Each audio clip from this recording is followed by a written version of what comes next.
কথার অর্থ হচ্ছে যেটা দীর্ঘদিন ধরে আমার শরীরের মধ্যে তৈরি হচ্ছে এবং সেটা কিডনি রিলেটেড বলে সেটাকে বলা হচ্ছে ক্রনিক কিডনি ডিজিজ। সেটা যদি লিভার রিলেটেড হয় তখন বলা হবে সিএলডি, মানে ক্রনিক লিভার ডিজিজ। তো সেই রকমই ক্রনিক মানে বহুদিন বহুক্ষণ আপনি সময় পাচ্ছেন জিনিসটাকে তার হাত থেকে বাঁচার জন্যে। এটা হট করে একদিন বা দুদিনে আপনার তৈরি হচ্ছে না। তো প্রথম যেটা আপনাকে দেখতে হবে কি কিডনির এই রোগটা কি রোগ থাকলে আমার শরীরের মধ্যে বেশি হতে পারে। তার মধ্যে প্রথম রয়েছে হাইপারটেনশন, সেকেন্ড রয়েছে ডায়াবেটিস।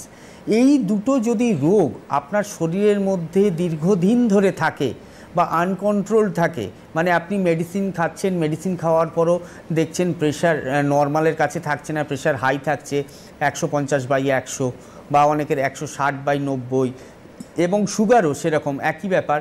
সুগারের ওষুধ খাচ্ছেন, ইনসুলিন নিচ্ছেন, তারপরও দেখছেন কি সুগারটা 200-র উপরে থাকছে, ফাস্টিং পিপি থাকছে